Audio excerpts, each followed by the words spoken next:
یہ فرماتے ہیں حضرت مجدد ای الصنعت باری تعالی است کہ معدوم را موجود میں نمائند، یہ اللہ تعالیٰ کی صنائی ہے، خلاقی ہے کہ جو شے ہے نہیں اس کو دکھا دیتے ہیں کہ ہے، جیسے آپ نے آج سی دائرہ دکھا دیا ہے نہیں، اس کائنات کا کوئی وجود نہیں۔ میں پھر عرض کروں گا آپ اس سے اختلاف کریں، اسے نہ مانیں، چھوڑ دیں اس کو، یہ مسئلے ہیں فلسفے کے، لیکن سوال یہ ہے کہ اس کو شرک نہیں کہیں گے آپ۔ شرک وہ ہے جب کہیں یہ بھی شے ہے اور خدا ہے، یہ بھی ہے اور خدا ہے، پتھر بھی ہے اور خدا ہے۔ جب یہ کہا جائے گا یہ ہے ہی نہیں صرف خدا ہے، تو در حقیقت اس کو شرک نہیں کہیں گے، یہ وحدت الوجود ہے، یونٹی آف بینگ۔ اب اس کو میں ایک اور اعتبار سے سمجھا دوں گا تو مجھے امید ہے اللہ تعالیٰ اس کو آپ پر کھول دے گا۔ دیکھیے، ایک ہمارا علم، ایک اللہ کا علم، ٹھیک؟ جب تقابل کریں گے تو کیا کہیں گے؟ اللہ کے علم کے مقابلے میں ہمارا علم ہے ہی نہیں، ٹھیک؟ اللہ کی قدرت کے مقابلے میں ہماری قدرت زیرو، اللہ کی مشیت کے مقابلے میں ہماری مشیت کچھ نہیں۔ وما تشاءون الا ان یشاء اللہ، تم چاہ بھی نہیں سکتے جب تک کہ اللہ نہ چاہے، تو کیا ہوئی؟ خاک ہوئی۔ یہی آتے ہیں نا جو حدیث جس میں کہ دعا استخارہ حضور نے تلقین فرمائی، اور صحابہ فرماتے ہیں کہ حضور نے ہمیں اس طرح سکھائی یہ دعا استخارہ جیسے قرآن سکھایا۔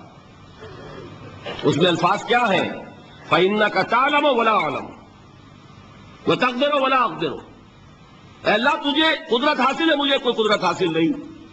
اگر ظاہری الفاظ پر جائیں گے تو یہ تو خلاف واقعہ بات ہے۔ کیا حضور کو کوئی علم حاصل نہیں تھا؟ یہاں تو حضور فرما رہے فَإِنَّكَ تَعْلَمُ وَلَا أَعْلَمُ، یا چلیے اگر کوئی اور عام انسان کہتا میں نہیں جانتا تو کیا کوئی علم حاصل نہیں اسے؟ کچھ نہ کچھ علم تو ہے نا، لیکن اللہ کے علم کے مقابلے میں وہ نہ ہونے کے برابر ہے۔ اسی طریقے سے سمجھ لیجئے اللہ کے وجود کے مقابلے میں اس کائنات کا وجود نہیں ہے۔ بات ختم ہو گئی، مسئلہ صاف ہو گیا۔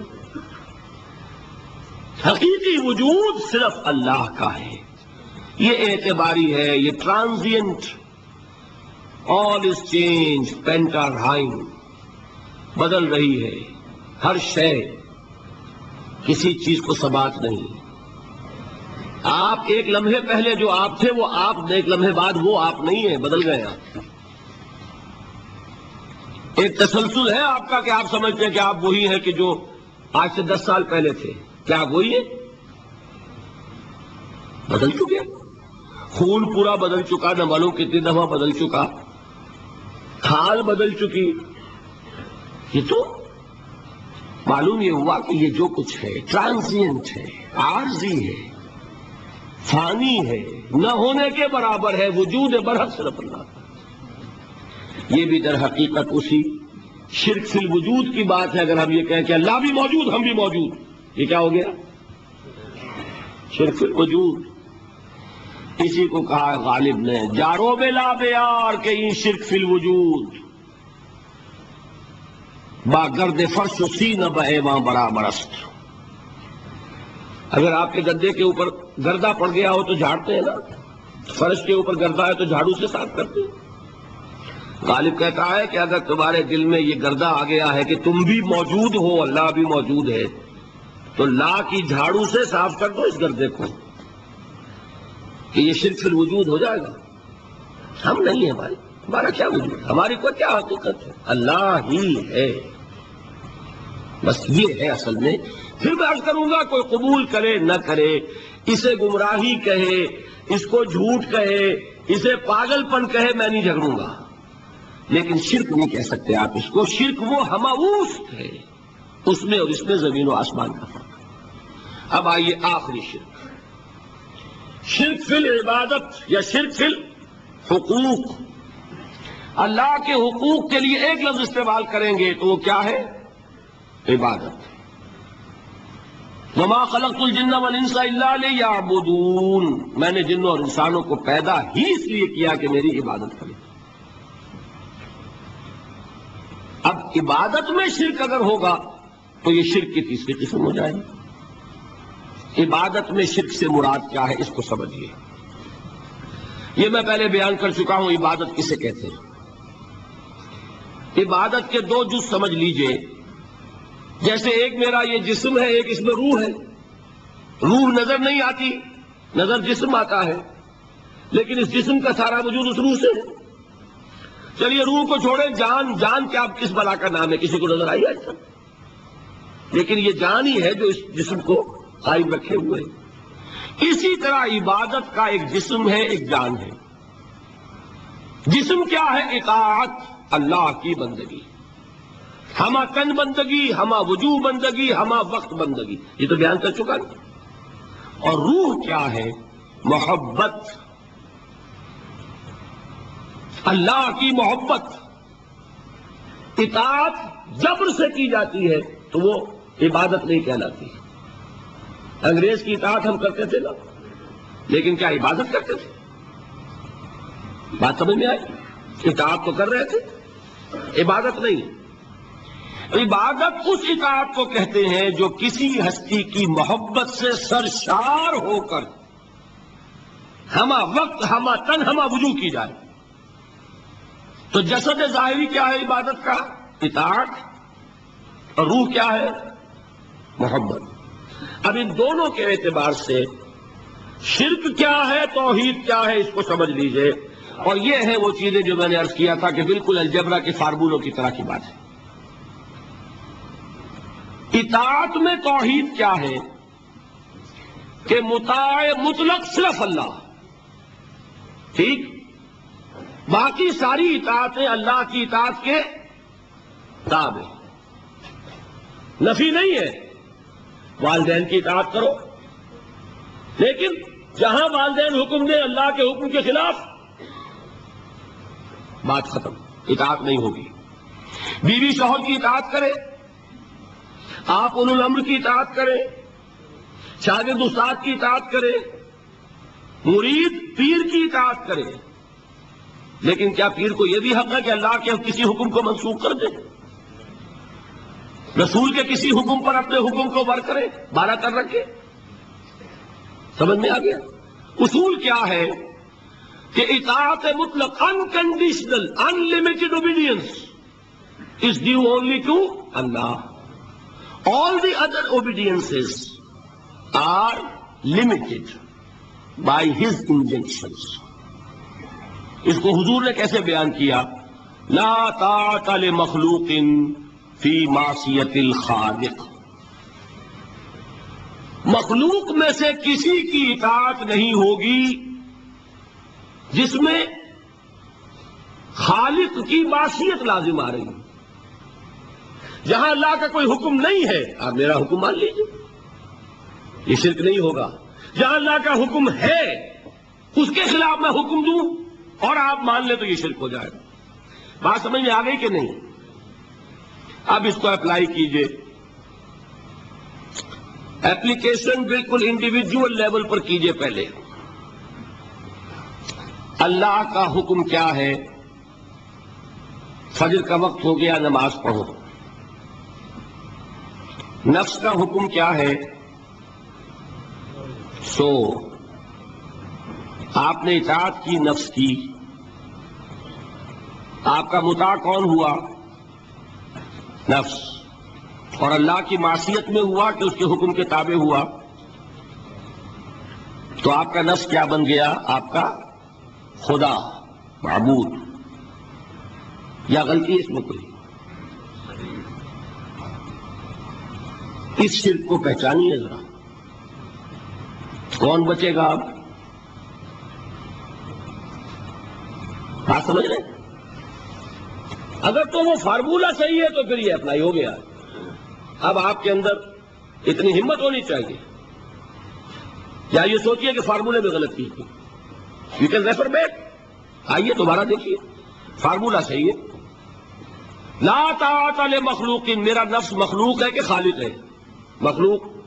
میں نے اپنے نفس کی اطاعت کی اپنے خالق کی معصیت میں، تو میرا مطاع کون ہوا؟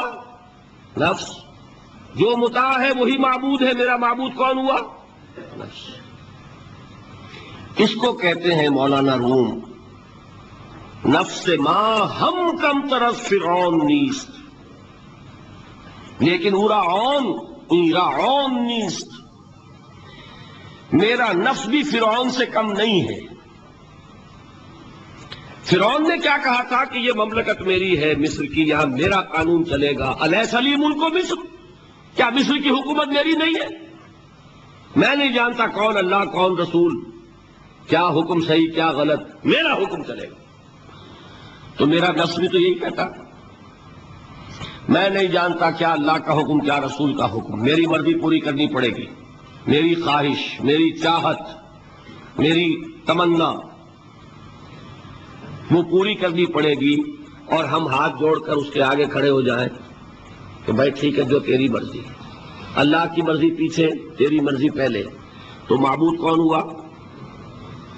نفس ما ہم کم طرف فرعون نیست، لیکن عون نیست۔ ٹھیک، قرآن سے سند چاہیے۔ قرآن نے فرمایا ارائیت من اتخذ الہہ ہواہ، کیا تم نے دیکھا اس شخص کو جس نے اپنی خواہش نفس کو اپنا الہ بنا رکھا ہے؟ الہ کا لفظ وہ ہے جو آپ کے کلمہ طیبہ میں ہے، کہہ رہا ہے لا الہ الا اللہ، اور تسبیح پڑھ رہا ہے لا الہ الا اللہ، اور جب فارغ ہوتا ہے تو نفس کو فوراً معبود بنا لیتا ہے۔ ارائیت من اتخذ الہہ ہواہ، کیا تم نے دیکھا اس شخص کو جس نے بنا لیا اپنی خواہش نفس کو اپنا معبود؟ اچھا، اسی کو میں اب ٹاپ پر لے جا رہا ہوں، درمیان میں فل ان دی بلینکس آپ کر لیجئے گا۔ یہ میں نے کہا تھا انڈیویجول میں، اب آئیے کلیکٹیو لائف جو ہے، قومی زندگی، اس میں سب سے اونچی چیز کیا ہوتی ہے؟ کسی بھی ریاست کا دستور۔ دستور میں کیا بات طے ہوتی ہے؟ اولین کہ حاکمیت کس کی ہے؟ ٹھیک، اگر آپ نے کہا جمہور کی حاکمیت ہے، کسی نے کہا فلاں خاندان کی حاکمیت ہے، کیا ہوا؟ یہ ہوا کہ نہیں؟ گھبرا کیوں رہے ہیں؟ پکڑے نہیں جائیں گے؟ بات تو صحیح کہیے۔ قرآن کیا کہتا ہے؟ ان الحکم الا للہ، قرآن کی آیت ہے کہ نہیں؟ یہ نہیں ہے کہ تمہارا کوئی اختیار نہیں، تمہارا اختیار ہے، تم قانون سازی کر سکتے ہو، but with in the limits of the injunction of the Quran and the Sunnah. اگر تم نے حاکمیت مطلقہ کا دعویٰ کیا، جو چاہوں حکم دوں، جو چاہے ہم قانون بنائیں، تو یہ حاکمیت مطلقہ ہے، اور یہی اس دور کا سب سے بڑا شرک ہے۔ قبر پرستی کا شرک سب کو معلوم، یہ شرک نہیں معلوم۔ جمہوریت ان اس ایسنس اس دنیا کا سب سے بڑا شرک ہے اس دور کا۔ Human sovereignty in any form, individual ہے تو شرک، اگر وہ پاپولر سوورنٹی ہے تو شرک، کوئی فرق نہیں باتیں ہوتا۔ اقبال نے ایسی باتیں جو کہی ہیں وہ اصل میں اس دور کے شرکوں کو پہچانا اقبال نے، اس لیے کہ اس دور کے فلسفوں کو علماء نے پڑھا نہیں، وہ سطحی طور پر جو الفاظ ہیں ان سے کچھ بات سمجھ لیتے ہیں، گہرائی میں اتر کر فلسفہ کیا ہے، حاکمیت کسے کہتے ہیں، جمہوریت کسے کہتے ہیں؟ جمہوریت is popular sovereignty, know limits. جو بھی لیجسلیٹو اتھارٹی ہے، عوام کے نمائندے جو قانون چاہے بنائیں، وہ ہم جنسی کو جائز کرنا چاہے اختیار ہے۔ دو مردوں کو میاں بیوی کی حیثیت سے لائسنس دے رہنے کے لیے، لیگل لائسنس جائز ہے، قانون کا بس یہ جو چاہے بنائے۔ They don't accept any limitation to their legislative authority. We are sovereign. کیا مطلب؟ ہم جو چاہے قانون بنائیں، یہی تو شرک۔ کیا کہا اقبال نے؟ ہم نے خود شاہی کو پہنایا ہے جمہوری لباس، جب ذرا آدم ہوا ہے خود شناس و خود نگر۔ ابلیس کا ایک چیلا کہتا ہے کیوں گھبراتے ہو جمہوریت و جمہوریت سے، وہی بادشاہی ہے، ہم نے اس کو جمہوری لباس پہنا دیا ہے۔ پہلے ایک آدمی بادشاہ ہوتا تھا، ایک ہوتا تھا فرعون، اب ساری قوم فرعون ہے۔ وہ فرعون کہتا تھا نا کہ میں جو چاہوں قانون بناؤں، I don't accept any limitation to my authority, but I am the sovereign۔ آج عوام کہتے ہیں، فرق کیا ہو گیا؟ میں نے کہا تھا نا کہ 2 ٹن گندگی تھی وہ ایک کے سر پہ رکھی ہوئی تھی، آپ نے ماشا ماشا سب کو بانٹ دی، تو گندگی رہے گی، شرک تو شرک رہے گا، کوئی فرق نہیں نوعیت کے اعتبار سے۔ ہاں بادشاہت بھی ہو سکتی ہے جائز، اگر بادشاہ خود اللہ کا بندہ ہے، اللہ کے احکام کا پابند ہے اور اللہ کے احکام کو نافذ کر رہا ہو۔ داؤد بادشاہ تھے کہ نہیں؟ سلیمان بادشاہ تھے کہ نہیں؟ جمہوریت بھی ہو سکتی ہے جائز، بشرطے کہ جمہور یہ تسلیم کر لیں کانسٹیٹیوشن میں کہ ہمارا اختیار محدود ہے اللہ اور اس کے رسول کے احکام سے، اب وہ اسلامی جمہوریت ہو جائے گی۔ اسلامی بادشاہت تھی داؤد کی اور سلیمان کی، اسلامی جمہوریت اللہ کرے کہ واقعتاً حقیقتاً کسی ملک میں قائم ہو جائے، آج تک تو ہے نہیں، لیکن یہ کہ ہو جائے تو وہ اس دور کا تقاضا ہے۔ لیکن یہ کہ اگر ہے وہ بات کہ حاکمیت مطلقہ ہے عوام کی، تو گویا کہ عوام نے خدائی کا دعویٰ کیا۔ سروری زیبا فقط اس ذات بے ہمتا کو ہے، حکمراں ہے ایک وہی باقی بتان آزری۔ جو کوئی بھی حاکمیت کا مدعی ہے وہ آزر کا تراشا ہوا ایک بت ہے، وہ فرد ہو یا عوام ہو، قوم ہو۔ ہاں اللہ کو حاکم مطلق مان کر اس کے احکام کے اندر اندر باہمی مشورے سے ایک نظام چلانا، یہ ہوگا صحیح اسلامی نظام۔ سمجھ میں آئی بات؟ اب آئیے دوسری چیز، محبت میں توحید کیا ہے؟ توحید فی المحبہ، یہاں بھی محبت کی نفی نہیں ہے۔ شوہر بیوی سے محبت کرے، بیوی شوہر سے محبت کرے، والدین اولاد سے کرے، اولاد والدین سے کرے، لیکن اللہ کی محبت سب سے بالا تر، یہ ہے توحید۔ کوئی ایک محبت بھی اللہ کی محبت کے برابر ہو گئی تو شرک، اور کوئی محبت اللہ کی محبت سے اونچی ہو گئی تو، اب شرک سے اوپر کوئی لفظ ہمارے پاس ہے نہیں، میں نے کہا تھا نا کہ یہ تو ہماری زبان کی محدودیت ہے، ورنہ تو وہ شرک سے اوپر کا کوئی لفظ ہونا چاہیے نا، برابر ہو گئی تو شرک ہے۔ ہاں ساری محبت اللہ کی محبت کے تابع۔ توحید کیا ہے؟ والذین آمنوا اشد حبا للہ، اشد، اہل ایمان وہ ہے جو اللہ کی محبت میں سب سے شدید ہے۔ یہ نہیں وطن سے محبت کرو کوئی حرج نہیں، گھر سے محبت کرو کوئی حرج نہیں، بیٹے سے کرو، اولاد سے کرو، مال سے کرو، کوئی حرج نہیں، لیکن مال کی محبت اللہ کی محبت کے برابر نہ ہو جائے یا اس سے اوپر نہ ہو جائے، اولاد کی محبت اللہ کی محبت سے اوپر نہ چلی جائے، وطن کی محبت، قوم کی محبت اللہ کی محبت سے اوپر نہ چلی جائے۔ جو محبت بھی اللہ کی محبت کے برابر ہوئی یا اوپر گئی، یہ شرک فی المحبت، اور محبت روح ہے عبادت کی، تو یہ کیا ہے؟ شرک فی العبادت۔ فارمولہ ہے نا، اب اپلائی کیجئے ذرا۔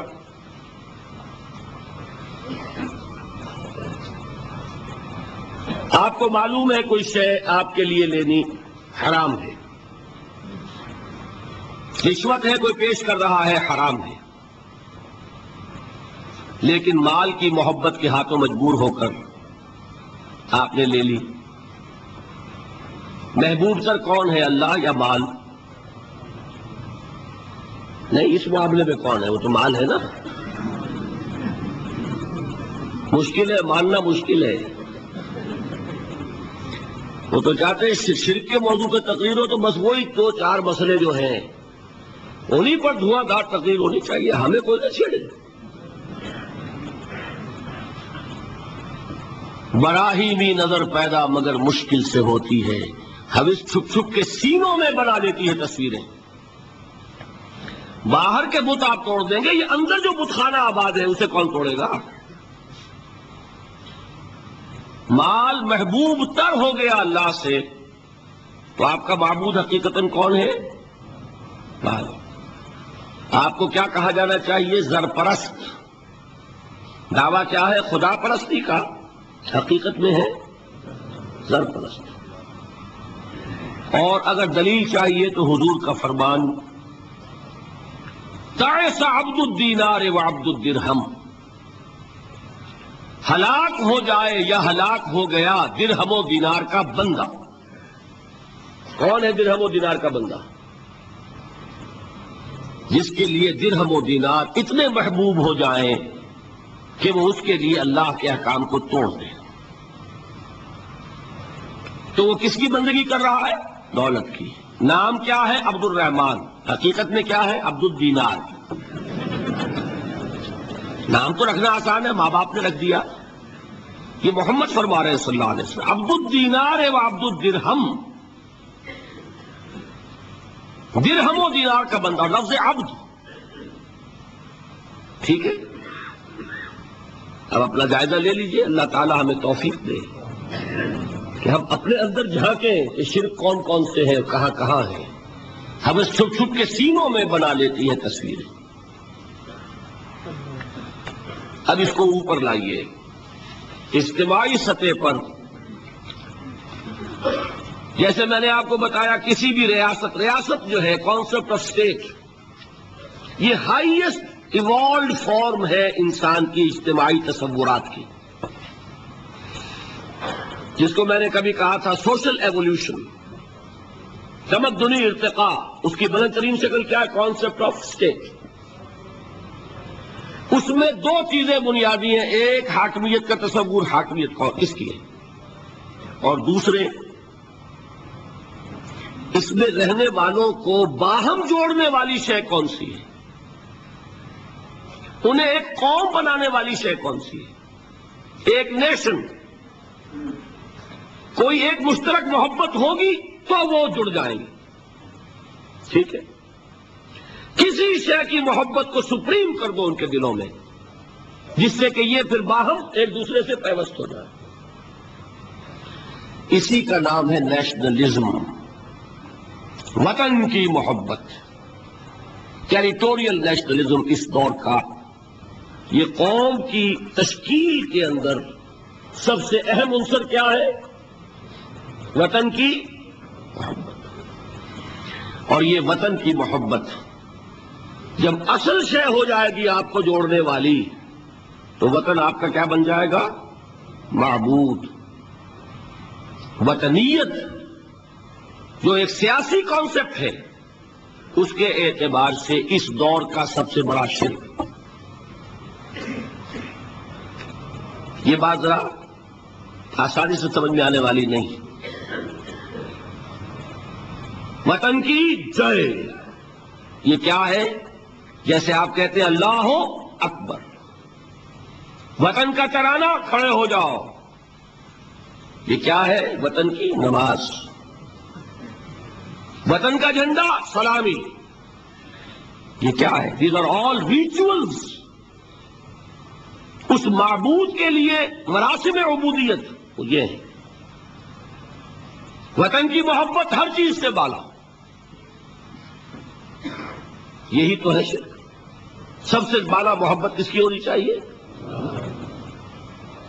لیکن یہ بھی میں عرض کروں گا، حضور کی حدیث مجھے نہیں معلوم کہ اس کا سند کا درجہ کیا ہے، عام طور پر بیان ہوتی ہے حب الوطن من الایمان.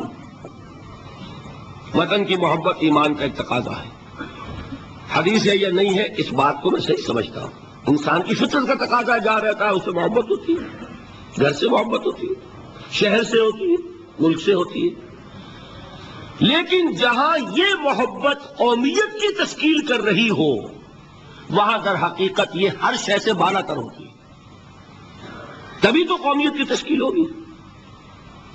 یہ کانسیپٹ جو ہے یہ مشرکانہ کانسیپٹ ہے. اس کو بھی پہچانا علامہ اقبال نے. اس دور میں میں اور ہے، جام اور ہے، جم اور. ساقی نے بنا کی رویش لطف و ستم اور، تہذیب کے آزر نے ترشوائے صنم اور، مسلم نے بھی تعمیر کیا اپنا حرم اور، ان تازہ خداؤں میں بڑا سب سے وطن ہے، جو پیرہن اس کا ہے وہ مذہب کا کفن۔ نظارہ دیری نہ زمانے کو دکھا دے، اے مصطفی خاک میں اس بت کو ملا دے، اور فرمان نبوت میں وطن اور ہی کچھ ہے، گفتار سیاست میں وطن اور ہی کچھ ہے۔ وطن کی محبت میں حرج نہیں ہے، وطن کی محبت سپریم ہو جائے تو حرج ہے، اللہ کی محبت کے تابع رہے کوئی حرج نہیں۔ یہی فرق ہے سارا توحید کا اور شرک کا۔ اولاد کی محبت اللہ کی محبت سے بالا ہو گئی، اولاد آپ کا معبود ہے، تابع ہوئی کوئی حرج نہیں، کرو محبت۔ یہ دوسرا فارمولہ ہے۔ اب تیسری چیزیں بہت مختصر ہیں۔ عبادت کی ایک روح بتائی حضور نے، لب لباب کہیے اس کا، وہ کیا ہے؟ دعا۔ الدعاء مخ العبادہ، الدعاء هو العبادہ۔ حضور کی یہ دو احادیث بہت سادہ، بہت مختصر۔ دعا ہی عبادت کا جوہر ہے۔ مخ کہتے ہیں ہڈی کے اندر جو گودا ہوتا ہے وہ مخ ہے۔ گودا جو ہے عبادت کا وہ کیا ہے؟ دعا۔ توحید فی الدعا کیا ہے؟ صرف اللہ کو پکارا جائے گا، اور شرک فی الدعا، جس کو بھی پکاریں گے آپ مدد کے لیے اس کو آپ نے معبود بنایا ہے، کسے باشد۔ یہ مسئلہ سمجھ لیجیے، لا تدعو مع اللہ احدا، اللہ کے ساتھ کسی کو مت پکارو۔ حضور نے فرمایا کہ جوتی کا تسمہ بھی مانگنا ہو تو اللہ سے مانگو۔ اللہ نے تو دروازہ کھولا ہوا ہے، جو چاہو مانگو، کسی اور سے مت مانگو۔ دیکھیے ایک علمی مسئلے اور ہوتے ہیں، یہ جو روحانیات کا معاملہ ہے، عالم ارواح میں کیا صورت ہے، ارواح صرف کہیں اللہ کے پاس کسی کولڈ سٹوریج میں ہے یا اس کا اس دنیا سے بھی کوئی تعلق ہے، یہ علمی مسائل ہیں۔ فرض کیجئے اس وقت کوئی ارواح یہاں موجود ہو، فرض کیجئے، میں اس کا انکار نہیں کروں گا، ہو سکتا ہے کہ ہو سکتا ہے کوئی روحانیت والا شخص بتا بھی دے کہ ہاں فلاں کی روح موجود ہے، ہوگی بھائی، اسے نظر آتی ہوگی، ٹھیک ہے۔ یہ بھی ہو سکتا ہے کہ کوئی شیطان جن ہو اور وہ دھوکہ دے رہا ہو کہ میں فلاں کی روح ہوں، ہو سکتا ہے کہ نہیں؟ لیکن یہ بھی ہو سکتا ہے، وہ بھی ہو سکتا ہے، مجھے اس سے بحث نہیں۔ مجھے جس سے بحث ہے وہ یہ ہے کہ مجھے پکارنے کی اجازت نہیں ہے، ہوا کرے، کسی کی روح موجود ہوا کرے، مجھے میرے رب کی اجازت نہیں ہے کہ میں اسے پکاروں۔ مدد مانگوں گا اللہ سے، دعا کروں گا اللہ سے، استغاثہ کروں گا اللہ سے، تکلیف کے لیے دہائی دوں گا اللہ کی۔ اب اللہ جس سے چاہے کروا دے، کسی روح کو بھیج دے، کسی فرشتے کو بھیج دے، مجھے کیا ہے؟ مجھے آم کھانے ہیں، پیڑ نہیں گننے۔ فلاں روح نے آگے کام کر دیا، کرے بھائی، میرا کام بننا چاہیے۔ اور فرشتہ آ گیا، اس نے کام بنا دیا، کرے، مجھے کیا غرض ہے اس سے، میرا کام بننا چاہیے۔ میرا مسئلہ یہ ہے کہ مجھے پکارنا ہے صرف اللہ۔ اللہ کو اس کی بھی قدرت ہے، کسی کو نہ بھیجے، نہ کسی روح کو بھیجے، نہ ملائکہ کو بھیجے، بغیر کسی کے جو چاہے کر دے۔ اللہ کا مرضی ہے، وہ چاہے کسی روح کو بھیج دے، کسی فرشتے کو بھیج دے، مجھے اس سے غرض ہی کوئی نہیں۔ مجھے تو اپنی تکلیف کا دور ہونا مطلوب ہے، اس کے لیے میں پکاروں گا۔ سمجھ رہے؟ دیکھیے میں سادہ ترین کر رہا ہوں مسئلہ، عبد القادر جیلانی کی روح یہاں ہے یا نہیں، حضور کی روح انور یہاں ہے یا نہیں، یہ تو علمی مسئلہ ہو گیا نا۔ یہ فرشتے یہاں ہیں کہ نہیں، کوئی اختلاف ہے؟ میں پکار سکتا ہوں اسے کہ بھائی ذرا میرا کام کرتے رہے؟ یہ کروں گا تو شرک۔ موجود ہے کرامن کاتبین ہے کہ نہیں؟ موجود ہونا نہ ہونا یہ مسئلہ علمی، جو اصل میں شرک سے متعلق مسئلہ ہے وہ یہ ہے کہ پکارنے کی اجازت نہیں۔ دیکھیے حضور کی ایک حدیث ہے اور یہ ایک ہمارے لیے خوشخبری ہے۔ آج 8واں دن ہے، آپ اپنی نیند کی قربانی دے رہے ہیں، آ رہے ہیں، سن رہے ہیں۔ یہ حدیث بھی سن لیجئے، بشارت والی حدیث ہے۔ مجتمع قوم فی بیت من بیوت اللہ، نہیں جمع ہوتے کچھ لوگ اللہ کے گھروں میں سے کسی گھر میں۔ اس کا مصداق اول تو مسجد ہوگی، لیکن تقریباً تمام محدثین نے مانا ہے کہ صرف مسجد تک محدود نہیں ہے، سب گھر اللہ کے ہیں۔ یہ جگہ کس کی ہے؟ تو عام ہے یہ چیز، لیکن مسجد کا ہوگا تو وہ مصداق اول ہو جائے گا۔ مجتمع قوم فی بیت من بیوت اللہ ہے یتلون کتاب اللہ ہے وَيَتَدَارَسُونَهُ بَيْنَهُمْ، کام کیا کر رہے ہوں کہ اللہ کی کتاب پڑھ رہے ہوں، وہ سمجھ رہے ہوں، سمجھا رہے ہوں، تو کیا ہوتا ہے؟ إِلَّا نَزَلَتْ عَلَيْهِمُ السَّكِينَةُ، ان پر اللہ کی طرف سے سکینت کا نزول ہوتا ہے۔ وَغَشِيَتْهُمُ الرَّحْمَةُ، رحمت خداوندی انہیں ڈھانپ لیتی ہے۔ وَحَفَّتْهُمُ الْمَلَائِكَةُ، فرشتے ان کے گرد گھیرا ڈال لیتے۔ وَذَكَرَهُمُ اللَّهُ فِي مَنْ عِندَهُ، اور اللہ ذکر کرتا ہے ان کا ملائکہ مقربین کی محفل میں۔ دیکھو تم کہتے تھے یہ انسان بڑا گھٹیا ہے، میرے وہ بندے اس وقت میرے گھر میں جمع ہے صرف میرے کلام کو سمجھنے کے لیے۔ اللہ فخر کرتا ہے، ذکر کرتا ہے اللہ اس محفل میں فی من عندہ۔ تو فرشتے ہیں کہ نہیں؟ ان فرشتے کو پکار نہیں سکتے۔ اگر آپ نے یا جبرائیل میرا یہ کام کروا دو، تکلیف میری رفع کر دو کہا اور شرک ہوا، یا میکائیل اور یا اسرافیل۔ اسی طرح اگر آپ نے کسی اولیاء اللہ کے ارواح میں سے کسی کو پکارا، اسی طرح اگر آپ نے انبیاء کو پکارا، جس کو بھی پکارا وہ شرک ہو جائے گا۔ پکارنے کی اجازت نہیں ہے، پکارو صرف اللہ کو، اللہ جس کے ذریعے سے آپ کا کام کرائے اس کا اختیار ہے۔ باقی رہ گئے علمی مسئلے، بعض لوگ کچھ اگر شاہ ولی اللہ دہلوی نے اپنے کچھ روحانی تجربے لکھ دیے، وہ اس کو شرک بنائے پھر رہے کہ تو شرک ہو گیا، مشرک ہو گیا، یہ ہو گیا۔ بھائی وہ علمی مسائل ہے، مثال کے طور پر اس میں میں پھر عرض کروں گا، کوئی اختلاف کرے اتفاق کرے۔ شاہ ولی اللہ نے یہ لکھا ہے کہ اولیاء اللہ کی ارواح ان کے انتقال کے بعد ملائکہ کے طبقہ اسفل میں شامل کر دی جاتی ہیں، اور اللہ جیسے اپنے احکام کی تنفیذ فرشتوں سے کرواتا ہے، ایسے ہی ان کو بھی اس کام میں لگا دیتا ہے۔ اب یہ ایک علمی مسئلہ ہے یا نہیں ہے مجھے کیا پتا، کوئی خاص دلیل شاہ صاحب نے بھی نہیں دی، میں بھی مانتا ہوں، جو دلیلیں دی ہیں اس پر میرا بھی دل مطمئن نہیں ہوا، ٹھیک، لیکن یہ ایک علمی بات ہے۔ اب کہہ بھی رہے طبقہ اسفل، ملائکہ کا طبقہ اعلیٰ نہیں، اسفل۔ اللہ تعالیٰ کی ایک بیوروکریسی ہے، اس بیوروکریسی کے نچلے درجے میں اگر یہ بھی شامل ہو جائے تو میرا کیا بگڑتا ہے؟ فرشتے بھی ہیں، وہ بھی ہو جائے، وہ بھی اللہ کے احکام کی تنفیذ کر رہے ہیں، وہ بھی کر دیں۔ اصل مسئلہ یہ کہ مجھے اجازت نہیں ہے، میں طبقہ اعلیٰ کے فرشتے کو نہیں پکار سکتا، اسفل کو کیا پکاروں گا؟ میں جبرائیل کو نہیں پکار سکتا، سید الملائکہ انہیں نہیں پکار سکتا۔ یہ ہے اصل بات۔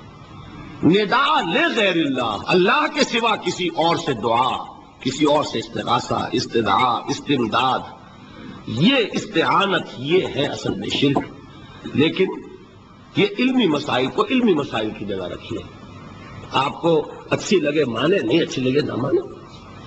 شرک اور توحید کی بات اور ہے، شاہ ولی اللہ مشرک ہو جائیں گے تو موحد کون رہے گا؟ احمد سرہندی مشرک ہو جائیں گے تو پھر موحد کون رہے گا؟ لیکن یہ کہ کچھ لوگ ہمارے ہاں، اللہ تعالیٰ انہیں ہدایت دے، پاکستان میں ہیں ایسے سرفرے لوگ جو ان سب کو مشرک قرار دے رہے ہیں، اور بڑے نہ معلوم کتنے بڑے موحد اپنے آپ کو سمجھتے ہوں، جن کے نزدیک اشرف علی تھانوی مہا مشرک، وہ تو مشرک نہیں، مہا مشرک۔ اللہ تعالیٰ ہدایت دے۔ میں نام نہیں لیتا کسی کا، لیکن یہ جان لیجیے اصل غلطی کیا ہے کہ ان علمی مسائل کو یہاں لا رہے ہیں. وہ علمی مسائل ہے، کوئی مانے نہ مانے. مجھے بھی، میں نے آپ سے کہا کہ شاہ ولی اللہ کا میرے دل میں اتنا احترام ہے کہ میرے نزدیک دور صحابہ کے بعد امت میں جامعیت کے اعتبار سے سب سے چوٹی پر شاہ ولی اللہ ہے. امام غزالی اور امام ابن تیمیہ کو جمع کریں گے تو شاہ ولی اللہ بنے گا. یہ میرا خیال ہے، لیکن مجھے ان کی اس رائے سے اختلاف ہے. میں آپ سے کہہ رہا ہوں کہ مجھے کنوینس نہیں کر سکے. ان کی دلیل جو ہے وہ مجھے وزنی نظر نہیں آئی، واللہ عالم بات ختم ہو گئی. لیکن معاذ اللہ ثم معاذ اللہ اس کو شرک قرار دے دیں. بات آ گئی تیسری سمجھ میں. چوتھی چیز، عبادت کے بعض مظاہر یا افعال ایسے ہیں جو صرف اللہ کے لیے خاص ہیں. مثلا سجدہ، نظر، یہ صرف اللہ کے لیے. یہ وہ چیز ہے کہ غیر اللہ کے لیے کسی بھی نیت سے کیا جائے گا شرک ہو جائے گا. سجدہ تعظیمی کوئی قبر کو کر رہا ہے، کوئی اپنے پیر کو کر رہا ہے، اور درباروں میں بادشاہوں کو ہوتا ہے، اب بھی ہوتا ہے. کسی نیت سے ہو، کسی کے لیے کیا جائے شرک. یہی سجدہ تعظیمی تھا جس کا رواج تھا مغل دربار میں. یہ کورنش آپ تو کہتے ہیں نا اس سڑک کو جو ساحل کے ساتھ ساتھ چلتی ہے، وہ کورنش بجا لانا کیا ہوتا تھا دربار میں؟ رکوع سے بھی نیچے، یعنی رکوع اور سجدے کے درمیان ہوتا ہے آدمی جب وہ کورنش میں ہوتا ہے.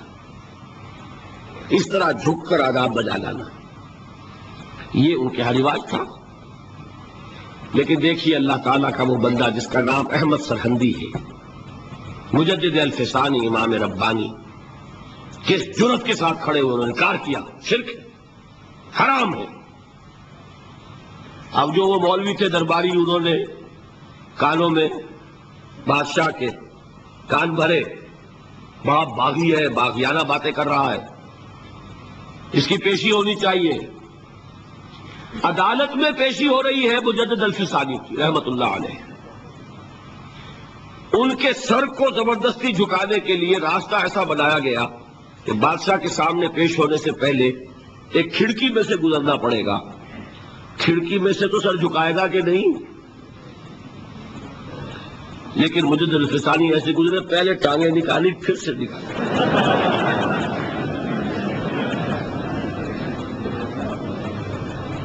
یہ کوئی کٹ ملا نہیں تھا، مجدد الفسانی. گردن نہ جھکی جس کی جہانگیر کے آگے، جس کے نفس گرم سے ہے گرمی احرار. وہ ہند میں سرمایہ ملت کا نگہباں، اللہ نے بر وقت کیا جس کو خبردار. حاضر ہوا میں شیخ مجدد کی لحد پر، وہ خاک کے ہے زیر فلک مطلع انوار. نہیں، گردن نہیں جھکے گی. سجدہ صرف اللہ کے لیے. بندہ مومن کی گردن کٹ سکتی ہے، جھک نہیں سکتی. کسی بھی نیت سے کسی بھی شخص کے لیے.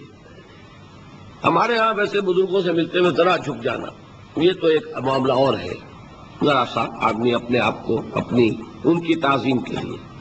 لیکن یہ جان لیجئے کہ جھکنا بس تھوڑا سا ہی ہونا چاہیے. یہ 10 ڈگری سے زیادہ ہوا تو کام خراب ہو جائے گا. یہ اس سے زیادہ کا جھکنا جو ہے وہ کسی طور سے جائز نہیں ہے. سجدہ اور نظر یہ صرف اللہ کی ہے. یہ چوتھی چیز آئی عبادت میں. اب آخری چیز ہے سب سے کٹھن، سب سے مشکل. عبادت کی شرط قبولیت کیا ہے اللہ کے ہاں؟ بتائیں. اخلاص. اخلاص کی ضد کیا ہے؟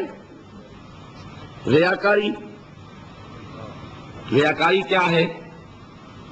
شرک.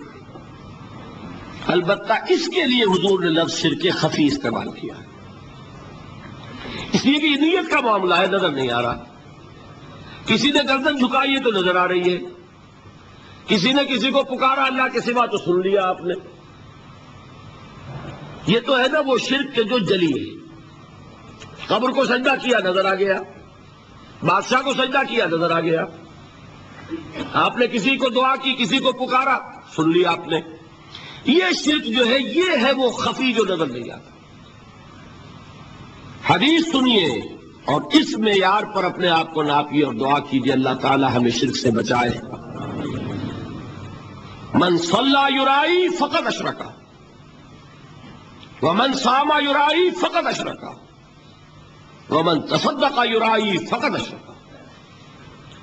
جس شخص نے نماز پڑھی دکھاوے کے لیے اس نے شرک کیا, اور اس میں لفظ خفی بھی نہیں آیا ابھی یہاں, ٹھیک ہے. قد اشرکا فعل ماضی پر قد کا مطلب ہوتا ہے یقینی بات, شک و شبہ ہے ہی نہیں. جس نے دکھاوے کے لیے نماز پڑھی اس نے شرک کیا, جس نے دکھاوے کے لیے روزہ رکھا وہ شرک کر چکا, جس نے دکھاوے کے لیے صدقہ اور خیرات کیا اس نے شرک کیا. بچیے شرک سے, اللہ بچائے. اس سے ذرا آگے آئیے. حضور فرماتے ہیں کہ اگر کوئی شخص نماز پڑھ رہا ہو اور جب وہ یہ دیکھے کہ کوئی مجھے دیکھ رہا ہے تو سجدہ طویل کر دے تو یہی شرک خفی ہے. یہاں خفی کا لفظ ہے, اور میں اس کا حساب, میں تو الجبرا جانتا ہوں نا, سادہ ہر چیز کو اس طریقے سے سادہ سمجھ میں آ جائے. دیکھیے آپ نماز پڑھ رہے تھے جبکہ کوئی آپ کو نہیں دیکھ رہا, آپ کا سجدہ تھا فرض کیجئے 10 سیکنڈ کا. جب آپ نے دیکھا کہ کوئی دیکھ رہا ہے تو آپ نے کیا 15 سیکنڈ کا. یہ 5 سیکنڈ کس کے لیے ہیں؟ تو ایک سجدے کے 2 مسجود ہو گئے کہ نہیں؟ ایک سجدے میں 2 شامل ہیں. اب 10 سیکنڈ تھے اللہ کے لیے اور 5 سیکنڈ اس کو جسے آپ دکھا رہے ہیں. تو یہی شرک خفی ہے, نظر نہیں آتا. اس پر کسی مفتی کا فتویٰ نہیں چل سکتا, نظر نہیں آ رہا. لیکن جان لو جیسا کہ میں نے عرض کیا تھا, شرک خفی کو یہ نہ سمجھنا کہ شرک نہیں ہے. شرک نہ ہوگا تو حضور کبھی اس کے لیے لفظ شرک استعمال نہ کرتے. شرک تو ہے, یہی وہ شرک ہے جس کے بارے میں حضور نے فرمایا اس کا پہچاننا اور دیکھنا اتنا مشکل ہے جتنا کسی تاریک رات میں کسی سیاہ پتھر پر رینگتی ہوئی کسی سیاہ چیونٹی کو دیکھنا اتنا مشکل. تو اب شرک فی العبادت کی بات سمجھ میں آ گئی. شرک فی العبادت کا ایک جز کیا ہے؟ شرک فی الاطاعت. لا طاعت لمخلوق فی معصیت الخالق. جس کی اطاعت بھی اللہ کی اطاعت سے آزاد ہو کر لی گئی وہی معبود ہے. شرک فی المحبت. توحید فی المحبت کیا ہے؟ کہ اللہ کی محبت تمام محبتوں سے بالا ہو. جس کی محبت بھی اللہ کی محبت کے برابر ہو گئی یا اوپر ہو گئی وہ شرک ہے, وہ معبود ہے. وہ زر ہو, وہ وطن ہو, کچھ بھی ہو, وطن پرستی, زر پرستی, سب پرستی سے شرک ہے. نمبر 3, دعا صرف اللہ سے ہے, جس سے بھی پکاریں گے شرک ہو جائے. سجدہ نظر صرف اللہ کے لیے ہے, جس کے لیے بھی کریں گے شرک ہو جائے. اور عبادت صرف اللہ کے لیے ہے اخلاص کے ساتھ. اگر اس میں ریاکاری آ گئی تو یہ شرک ہوگا. یہ 5 ہو گئے شرک, ان کو جمع کر لیں تو یہ شرک فی الحقوق ہے. شرک فی الذات, شرک فی الصفات, شرک فی الحقوق. اب ایک مسئلہ اور سمجھ لیں. ایک سوال آپ کے ذہن میں پیدا ہونا چاہیے, نہیں ہوا تو اس کا مطلب ہے آپ کچھ نیم خوابیدہ ہیں, اب سوئے ہوئے ہیں کچھ. وہ یہ کہ اگر یہ ساری چیزیں شرک ہیں تو پھر گناہ کس چیز کا نام ہے؟ رشوت لی شرک, کیونکہ حرام شے مال محبوب پر ہے, اللہ سے شرک ہو گیا. ایک نماز چھوڑ دی شرک, اس لیے کہ نفس کا حکم مانا, اللہ کا نہیں مانا, شرک ہو گیا. تو بھائی پھر وہ گناہ کون سے جو اللہ نے کہا میں بخش دوں گا؟ یہ سوال ہے کہ نہیں؟ اور اسی سے ایک نہایت اہم مسئلہ حل ہو جائے گا, بہت اہم مسئلہ ہے جو ہمارا بڑی تلخی کا موجب بنا ہوا ہے.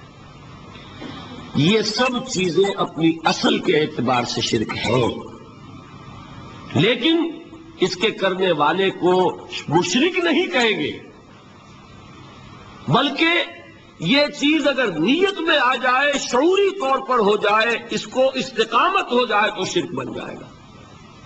غیر شعوری طور پر ہو رہا ہے، بے سمجھے بوجھے ہو رہا ہے، اس کو اس طریقے سے سمجھا ہی نہیں ہے، تو وہ گناہ ہے۔ لیکن یہ کہ تل کے اوٹ میں پہاڑ ہے، اس کو جب آپ کو دکھایا جائے گا کہ دیکھو بھائی اس کے اندر شرک مضمر ہے، اس میں شرک چھپا ہوا ہے، یہ شرک ہی کا مظہر ہے، تو وہ بات شاید سمجھ میں آئے، پھر بھی آپ کریں گے تو وہ شرک ہو جائے گا۔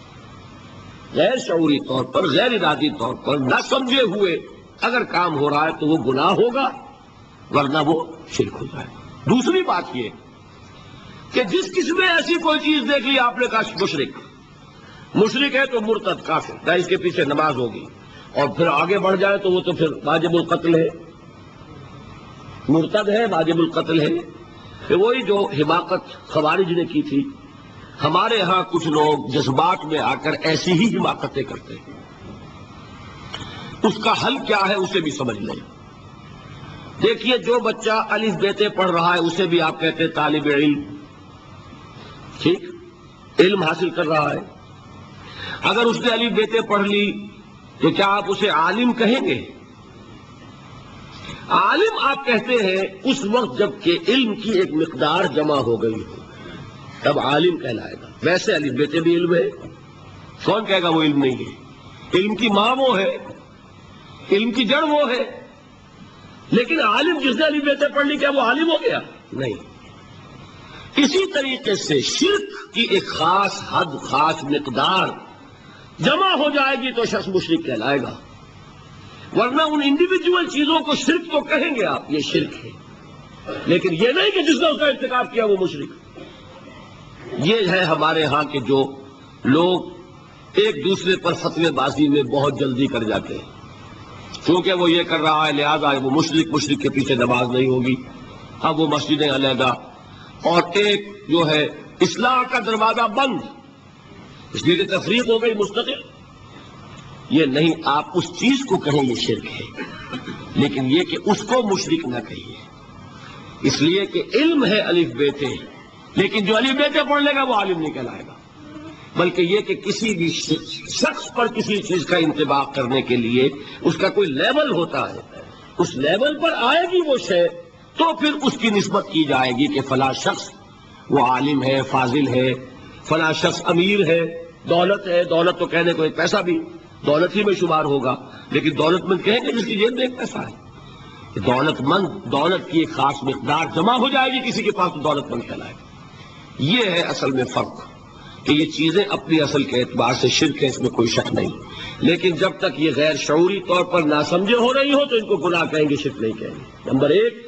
نمبر دو یہ کہ ان چیزوں کو آپ سمجھائیں کہ بھائی یہ شرک ہے، لیکن اگر کوئی لوگ ناسمجھی میں اپنے مغالطے میں اگر ان کا ارتکاب کر رہے ہیں، ان کو مشرک کہہ کر اور ان سے علیحدگی اور تعلق منقطع اور یہ سارا جو ہے رشتے وہ ختم، یہ معاملہ ہے جس نے ہمارے ہاں نہایت تلخی گھول دی ہے دینی حلقوں کے مابین، جس سے کہ اصلاح کے دروازے بند ہوتے چلے جاتے ہیں، زدم زدہ آ جاتی ہے، پھر تعصب اور عصبیت آ جاتی ہے۔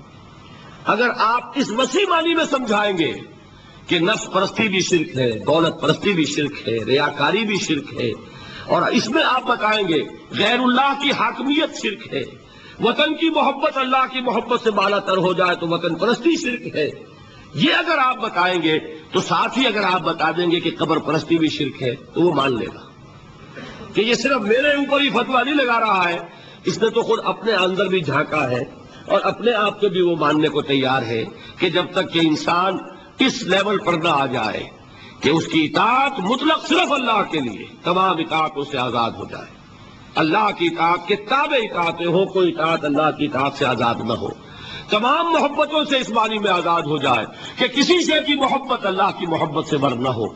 اگر یہ معیار سامنے رکھیں گے تو آدمی آپ کی بات سنے گا، اس کے دل میں بات اترے گی، لیکن اگر چند مسائل جو بعض گروہوں کے درمیان وہ نزاع کا اور مناظرے بازی کا ایک موضوع بن گئے ہیں، اگر اسی کے اوپر ہیمر کریں گے تو اس میں ضد پیدا ہوگی، تعصب پیدا ہوگا، نتیجہ کوئی نہیں نکلے گا۔ اس کو سامنے رکھیے۔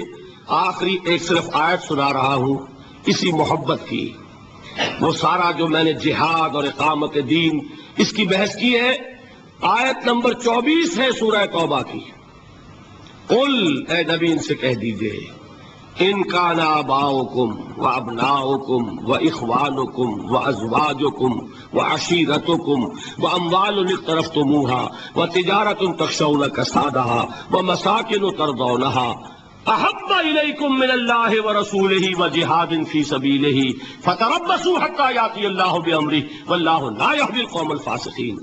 اے نبی ان سے کہہ دیجئے کہ لوگوں اگر تمہیں اپنے باپ، اپنے بیٹے، اپنے بھائی، اپنی بیویاں، اپنے رشتہ دار، اپنے وہ مال جو تم نے کمائے ہیں محنت سے، اپنے وہ کاروبار جو جن کا کہ کساد کا تمہیں اندیشہ رہتا ہے، اپنی وہ بلڈنگیں جو بڑے ارمانوں سے بنائی ہیں، اگر یہ محبوب تر ہیں اللہ سے، اس کے رسول سے اور اللہ کی راہ میں جہاد سے، فتربصوا جاؤ دفع ہو جاؤ، انتظار کرو وہاں بیٹھ کر، حتی یاتی اللہ بامرہ یہاں تک کہ اللہ اپنا فیصلہ سنا دے، اور اللہ ایسے فاسقوں کو ہدایت نہیں دیتا۔